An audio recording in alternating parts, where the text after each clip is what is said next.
it being the time of year for horror movies and stuff, one of the ones that's out at the moment is Smile 2. And Mauler, certainly you and I had watched neither of the Smile movies until just a couple of days ago. And we caught up on it just to do this, basically. Went from knowing nothing to Smile experts now. And I couldn't stop smiling after watching it.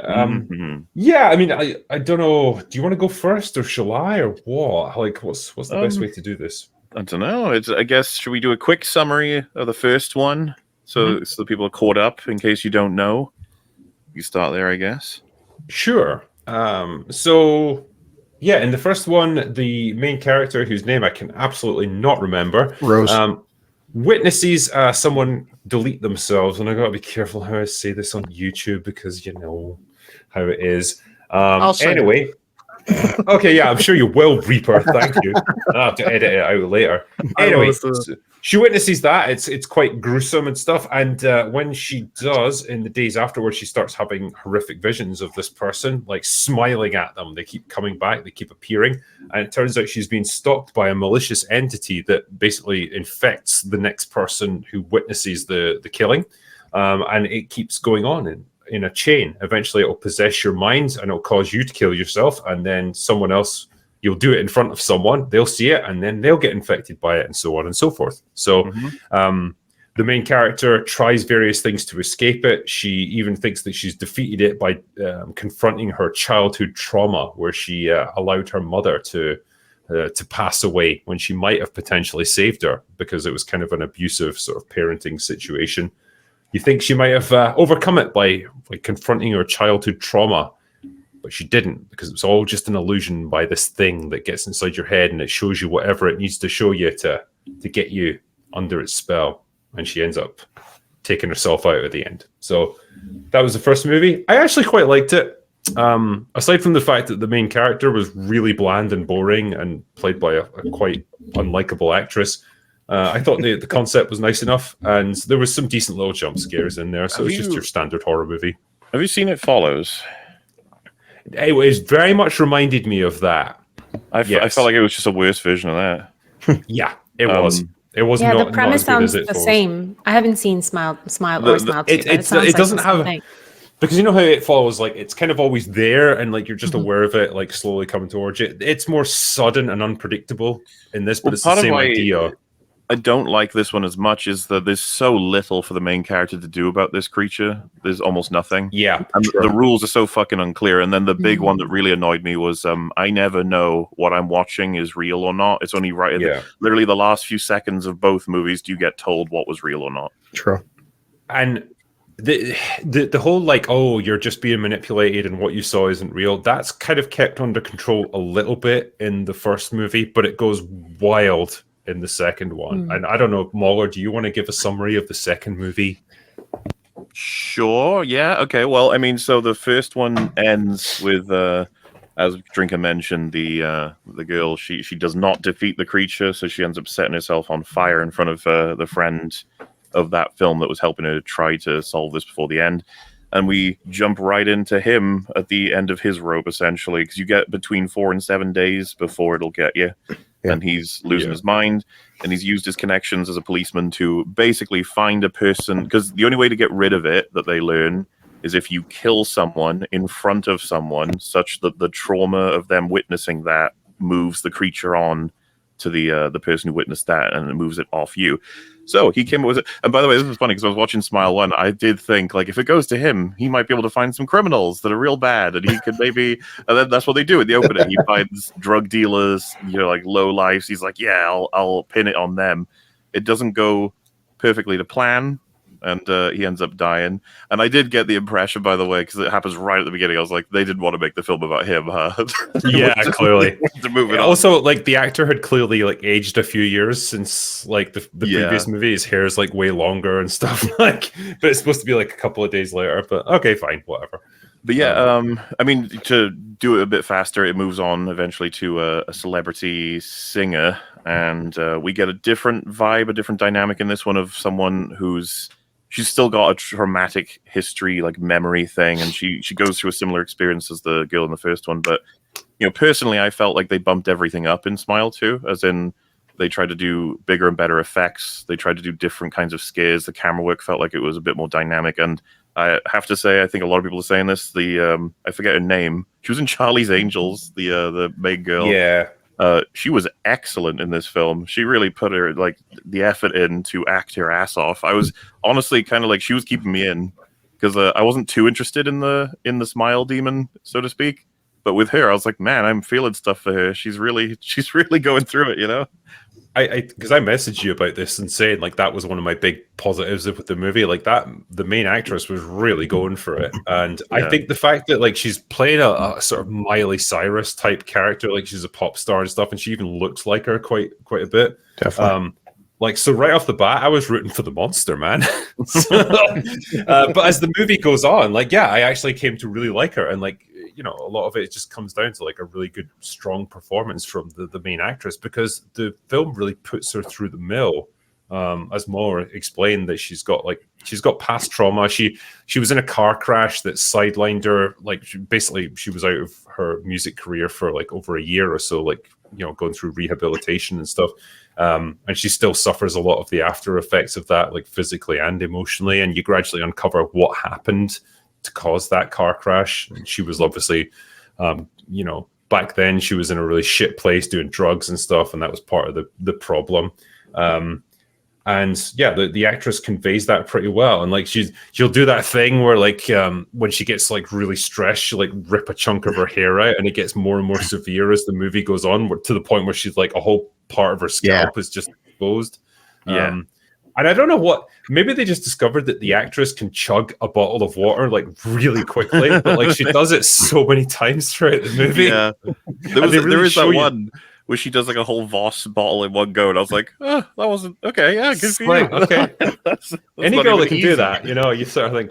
Well, why was that in the film though? Why was there? There is a reason for it. It's it's meant to be like if she's suffering from stress and she's feeling like, oh, I want to get hit, or I want to do some drinking or something. Her doctor told her like just chug a bottle of water. That'll help to distract you and it'll get you. Yeah. But I just almost feel like the actress somehow is really good at that, and they were like, how can we work this into the movie? Because you get to see her a few times just chug an entire bottle of water in seconds. It's impressive. Imagine that's in her contract for every movie from here on out, that they have to find a way to write dying from hyperhydration or something. Is that why she can't get away from the monster? She always needs to go to the toilet. Oh, dude, that part was there's actually this. So something they do in Smile too that I was always like, oh, that's cool. That was like, oh, they didn't quite follow through. Remember the crazy fan who meets up with her like in the first act, and then when you think he's turned up in her actual apartment, I was like, oh, this is great, because I don't even know if this has anything to do with the smile demon thing. Like, this could actually just be a fan. And then it turns out it's very explicitly, the spooky demon. And I was like, oh, okay. I thought that maybe they would play with it a bit more, though. It's still there, like, allegorically of what celebrity culture is like, which I appreciate. There's elements I appreciate. This is the annoying thing, because I feel like the movie's it's teetering on the brink of saying like something about like the nature of celebrity and like the way it like chews people up and stuff. And but I feel like it gets so caught up in the demons, like monsters aspect of it, that it doesn't quite know how to handle that. It's almost like it feels like obliged to say something about it, but it just doesn't know how to address it. And so you essentially just have this character who's kind of manipulated by her mother to be like, oh, we've got to do another tour and we've got to like do these advertising deals. Like her mom essentially runs her life, and it's like she's just kind of bust from place to place to do another thing. And like, even though she's clearly starting to come apart emotionally, it's always just like brushed over, like just, keep going. And it's like, okay, fine, but then like, where are you going with this? And it feels like the movie doesn't quite know where it's going with it, and it's kind of a shame. Is it a drama with a horror thing attached to it, more like a skin suit? Because a lot of them do that. No, I think it's very much, it is a horror movie, or at least it is almost like a horror movie with a drama skin suit attached to it. I think that's probably the better way to look at it. True. Because sometimes they do that. They can't get the money for a drama, so they have to sneak it in through a horror film. Yeah, I think you know, I think a lot of people get tired of the whole like, oh, this monster in this movie is just a manifestation of childhood trauma or something like, and it's always like allegorical. There's an element in that of that here, but it's more like each of the characters has to address like something that they've done in their past, because like the idea is like this thing feeds off negative emotions, people that have got like traumatic experiences. Usually it's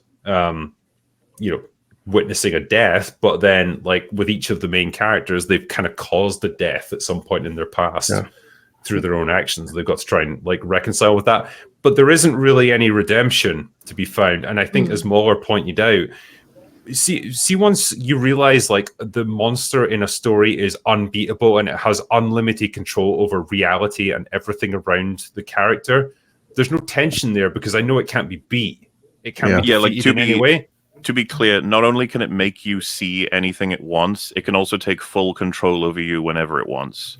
So it's like you watch her do any particular thing. She could be dreaming. She could be controlled by the creature. She could be doing something completely different. And you might be like, well, that kind of creates a sense of unease, right? And I was like, that was a bit boring for me. I was like, I got to wait until the end of the sequence before I can know whether or not I can care about this in any particular direction.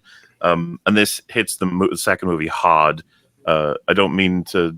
I don't know if this counts as a significant spoiler trigger, but I feel like we have to talk about the fact that almost half the film didn't happen. Yeah. I wanted to ask you guys about that because they do kind of play with in part 2 the premise of maybe finding a way to stop this thing, but then again, how much is that real or she's hallucinating that? Yeah, all of it's hallucinated. There's an entire character that gives her a way out, but you're like, that's not real. Is he real or not real? Oh shit. And so I don't like when movies can then do that, because it's like they can just rewrite their own rules as much as they want and say like all this stuff, like, because there is some incongruous things that happen and you think like, okay, that felt a bit weird. Like the fact that she's in some kind of wellness clinic when she's freaked out and like bashed her own head in and stuff, and then she just escapes and there's no follow-up. It's like, how's that able to happen? Then the movie can just like rewrite it all and say, well, it was all just an illusion, and so none of it matters. Yeah. But then it's funny you say that, because there was one element that I thought was actually working in its favor, because it was something I thought would be cool, especially with what we'd seen in the first movie. That I was like, what if they have a character that's with her in almost all the parts of the second movie that is the smile creature the whole time? It gets revealed it's actually that. And I was like, that would be neat. And they kind of do it. And I was like, oh. But unfortunately, they rewrite all of that again. It's so weird to have a twist that you're supposed to rely on having paid attention to all these different scenes, that then we get another twist that says, no, none of that matters. And it doesn't it's like, oh, it's a twist. It doesn't make sense as well that friend is the smile creature as well, because it helps her on numerous occasions. Like helps to like calm her down, like give her like emotional comfort and stuff. Like why would it do that? Like, well, how does that benefit it? I suppose it all gets recontextualized, Rick, that it was just keeping it busy the whole time because none of that was real anyway. This is what I mean. Like, yeah.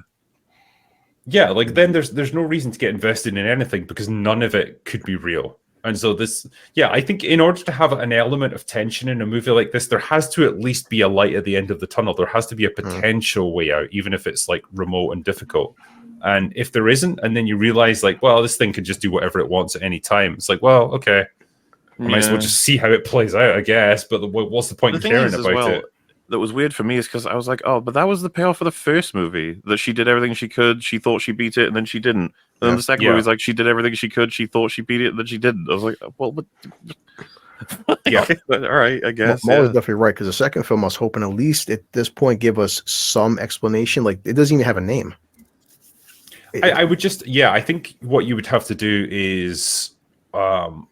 provide a way of fighting back against it or something, or expand upon how it came to be or something. Frowning. You just do that. Sure.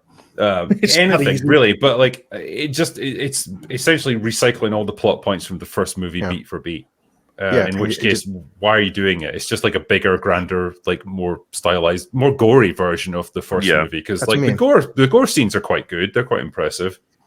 Yeah, like I said, I enjoyed the performance a lot. I really liked is his name Ray Nicholson, I think. He got himself a real good... They used him properly for his smile, as weird as that sounds. This little scene where they have it. Dude, that's I couldn't stop laughing when she pushed the old lady onto the table. Yeah. It was like the first movie, you know, when she just falls through the table at the kids' party. Like that made me laugh as well. Oh man, I found the first one a little bit annoying with the fact they gave us was she a psychiatrist? She had some kind of experience with mentally ill patients. Some of the shit she was saying to people to convince them, just as an example, right, where she's kind of a stranger with her sister. It's not a great relationship, and she runs up to her. She's like, I can explain to you what's wrong. I'm cursed to be chased by evil smile demons. And it's like, you must know how that sounds, right? You can't be saying this to people. Yeah. And she goes to a fellow psychiatrist. I think she's seeing a therapist, and she just says something like, I want drugs, prescribe me drugs. I was like, how does a psychiatrist not know that is like the primary way to not get medication? But whatever, it's fine. Basically, what I'm saying is I don't even know which one I prefer, Smile 1 or 2, but I guess the performance in 2 might edge it out for me. Yeah, because like I say, I with the first actress, I don't know what was going on with her, but like I didn't like her really throughout the whole movie, and she was quite how can I put this? Like, you know, in a film like this, like you would expect her to start out looking very composed, very well presented, because she's a psychologist, she's a professional, she's well educated, she's wealthy, presumably. You would expect her to look good, and then gradually become more disheveled and like drawn and pale and stuff as the movie wears on, because her mental state's deteriorate and she's under more stress. Yeah. But weirdly, she kind of looks like a bag of shit right from the beginning of the film. Like I don't know how else to say it. She looks really like pale and like gone and skinny and just ill. Like I look at her and it's like, what kind of cancer are you suffering from? Like it's weird.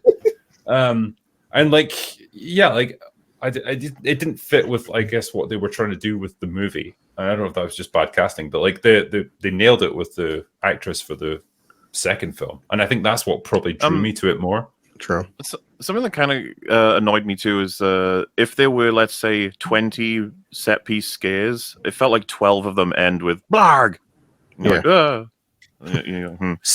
because some of them end and it's like, I don't know how that scene was resolved. Like the demon monster will have her pinned up a wall against a wall, like by the throat, and then the scene just cuts and like it's the next bit. Like, well, okay, what happened there? To give you an idea, there's some creative stuff in there that I actually quite like. Some stuff like with mirrors, or with how the camera will move with her. Or like, you remember the part where they're all almost recreating the sense of backup dancers, the smile demons, as they're coming at her gradually. Yeah. Like I thought there was a nice creepy factor to that. But then there was some stuff like she gets the video file on her phone and she's watching the guy walk through his house being like, I think I heard something through here is dark. There's like different things. You're like, how are they gonna? I thought, how are they gonna incorporate the video file with her actual existence right now? The smile demon can do anything. So really, like, we could do some really creative stuff here. And the camera just hard cuts to another wide shot of her looking at the phone, and the demon just goes blarg. I was like, I guess that's scary. Yeah, okay, it's fine. Cheap jump scare. I think the scenes that like got me the most in the first movie, because I feel like I'm flitting between the two in terms of like what's more effective. The first one, like where like occasionally she would glance out the window and she would see the girl that killed herself just standing in the middle of a park, like probably like 200 yards away or whatever. And so it's really distant, but she's just standing there motionless looking at her. And I love stuff like that because it's so matter of fact, but it's so like just, this sense of impending doom and dread, like it's there, it's coming for you, and like no one else can see it. It's just like Michael Myers, right? Kind of, yeah. The reason why I think It Follows was an upgrade from that sort of thing is when you look in the distance, you see people going in all directions, and one of them you can kind of make out is beelining straight for you, but at the similar speed as everyone else. It's like, is that? And then everyone else thinks you're paranoid. No one else can see it. It's like they're doing a follow-up to, It Follows. It's called They Follows, I think. Or They Follows. But yeah, well, in any case, with Smile and It Follows, I feel like both of them could be way better if you spend a bit more time with the creativeness of how it can horrify or terrify you instead of screams at you. I'm very, very bored of screams at you suddenly. I'm like, I got you. Because, or even having... having some sort of logic to what's going on so that the character has some chance of beating it, even if it doesn't in the end. But there should be some followable logic. Yeah, and I think it's always the difficult thing of horror films because like they're at their most scary in probably the first act when you don't fully understand what the thing is, what its limitations are, what it wants or whatever. And like as you come to understand it and what it can do, and then perhaps the characters come up with a way that they might be able to defeat it, it becomes less scary and it's not like this unknown terrifying force. It's like a thing that can be overcome. But you need that in order to sustain the tension of where the story is going to go. Because, yeah, as I was saying earlier, you know, if it becomes this omnipotent thing that it just can do whatever it wants at any time, like, well, there's no tension there because it's just won automatically. It can beat you no matter what you do. Of course it can. Right. You know, so you need something, and it's a very delicate balancing act with movies like this. I also think because they're probably going to get a third one, especially with the cliffhanger, and this film is doing well, and it's just it's classic horror ratio of box office to budget. But I have a feeling they are inches away, Drinker, of being like, there's this ancient professor who went to the South America and found the Temple of the Smile Demon, and it's an alien spaceship that landed. You're like, no, stop, no. Yeah, because there's going to have to be an origin story for it eventually. We'll get a prequel or something. But like, it's funny because I think the fundamental concept of it is quite interesting. Like this idea of like, you know, it doesn't genuinely, for the most part, you don't see anything too outlandish and horrific. It's more just like, what's scary is like a person who just is smiling fixedly at you, but their eyes are not, if you know what I mean. Like there's something just really uncanny and weird about that. And it plays upon that quite effectively at times. And I do like that idea.